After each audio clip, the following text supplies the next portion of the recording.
most destructive flood in US history was the Great Mississippi Flood. The Mississippi River was swollen to unnatural and never before seen levels. The first levee broke on April the 16th, and then the whole levee system effectively collapsed within the following few weeks. The results were devastating.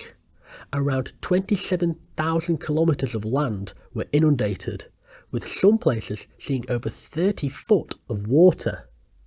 Over 1,000 people lost their lives, and a further 700,000 found themselves displaced. It cost around $1 billion worth of damages. The rescue operations were also seen as favouring the white population more than the black ones, which led to the Great Migration of black communities journeying from the southern states to the northern ones.